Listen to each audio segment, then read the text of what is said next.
Hey guys, Matt Richard here. Back with our next lesson in the modes series. If you're just tuning in for the first time, I've done a series of what I call Guitar 101 videos, and it's more or less building block and foundational stuff that I find a lot of people, and myself included, played for a number of years by ear, had some decent technique building up, but never understood why the things I liked sounded the way they did. And you know, when I'd sit down and write, a lot of times I just was writing the same types of things because I didn't know anything else. So this stuff, once you get a handle on it, will really open up your toolbox, so to speak, as to the sounds you're able to create. Especially the topics we're covering now, which is the modes. The modes are magic, okay? I say that a lot, but it really is. When you grasp what's going on with modes, you're gonna have so many different colors you can apply to your compositions and to your soloing, even when you're improvising. You know, that's a system that I teach, is how to use this stuff off the cuff. You know, when you're just jamming with friends and somebody throws a jam chord progression at you, and you want to be able to maybe make something different than like the blues scale, which a lot of us would go to. How do we get out of that? Well, this is what the modes are going to do. So let's get right into it. We did C major, of course. We were doing these in order. We did Dorian in the last lesson, which is sort of like I call it the jazz instant fusion mode. We're now at the 3, which we should know by the chart that I asked you guys to memorize in the last lesson. It'll be in the blog there in the supplemental text if you need to reference that. Well, it's Phrygian. Even has a kind of an ominous sounding name. Phrygian is definitely, to me, I kind of nickname it the metal mode. It's the one I used all the time when I was playing in a heavy metal band, and it has a much darker tone. You know, I consider Phrygian to be sort of like the polar opposite to C major. That's not a factual thing in theory, but you'll hear when you listen to the modes. You know, we talked about the importance of having the chords behind it to really understand what's happening. If we've got a C chord or a C major chord, that C major scale is nice and pretty sounding.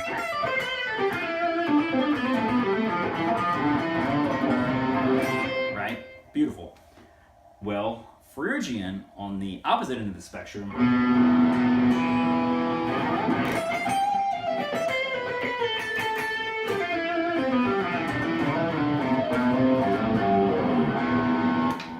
whole different tone set, and you're going to hear in a second. I'll fire up the good old our friend the cheesy drum machine and play against an E minor chord, and you'll really hear how much darker this thing sounds. So Phrygian, we know from our original lessons that the first kind of go-to system for our modes is to just play C major, but we start on a different note. So we're going to start on the E, and we're just going to play C major, which we learned, and most people, you guys know this, that 3-note per string major scale we learned way back, okay? So you would just take that scale and you start on E.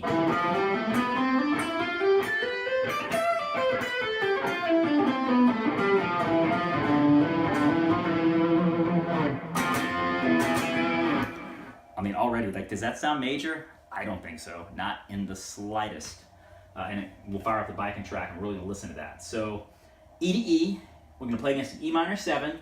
Let's hear what that does. And in fact, let's take it a step further. Let me go ahead and put a C major chord against this silly, cheesy thrash drum beat. Okay? Let's play our C major scale further.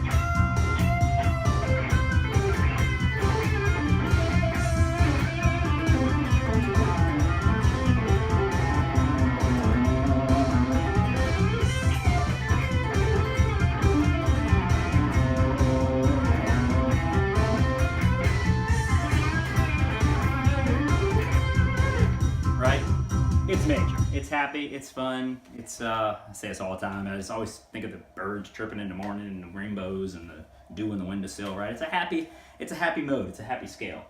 Well, let's turn it on its head. Let's just change the backing track to E minor 7. Right? Or an E minor. Really is really all we have to do. And let's hear what happens. Same scale. Nothing is going to change. I'm just going to play C, D, E, F, G, A, B, C, D, E. We're going to now emphasize the E's instead of the C's.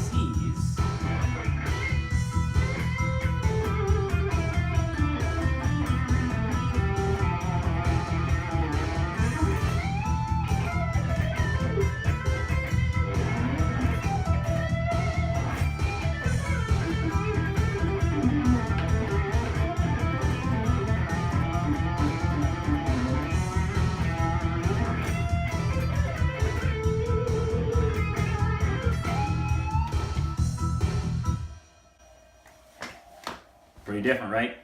By the way, I know there was a couple of notes in there at the end I did on purpose to, I'm gonna give you guys a little bonus at the very end of this thing, which that last thing I did, that was my favorite scale, and I actually was in a death metal band for a very short period of time, well, not really a short period of time, but for a period of time, and that was the scale I used for all my solos. I discovered it and was just like, it was a Christmas, it was like, oh my goodness, this is like the scale all the death metal guitar players use. So I'm going to show you that at the end, because it's not technically Phrygian, but it's close enough. You can absolutely use it when you would use Phrygian, and it sounds really, really neat. But let's get back to just regular Phrygian real quick.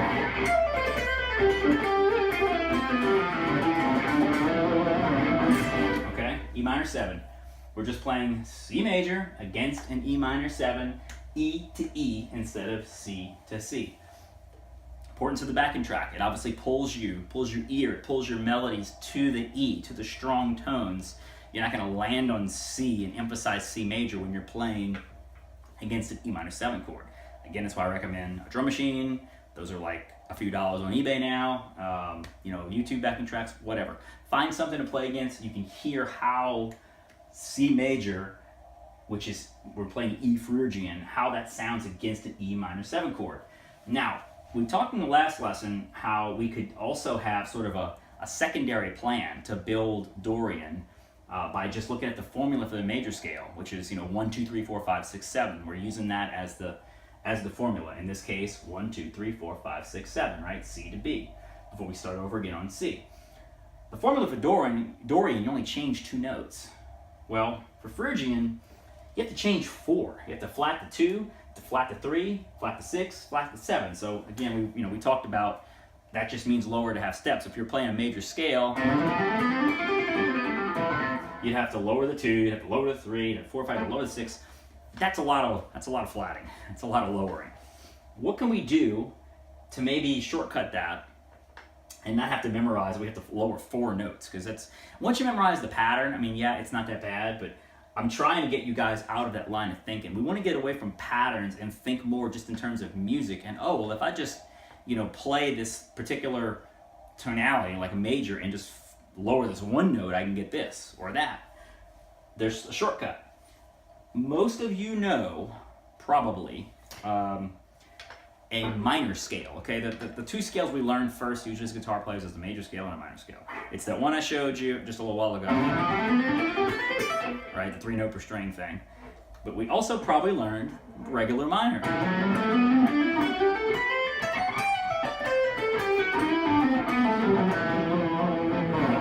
Well, guess what? If we take that minor scale, again, something we probably have under our fingers really, really good, all we have to do is lower the 2. It's just 1 note. Minor is 1 note away from Phrygian. So if you want another plan to get Phrygian, rather than just thinking in terms of, well, I'm going to play C major, but I'm going to reorder the scale and play from the E, you can play the minor scale, just lower the 2. The 2 is here.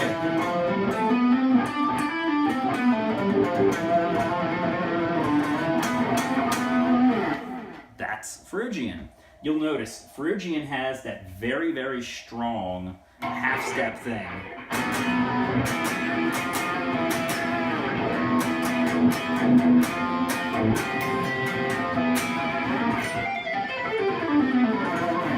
Right? It's very, very pronounced when you have that E to the F, that half step. That's the 2 that we're lowering. When you take a minor scale, a regular E minor is E, F sharp, G. And when you go E, F, G,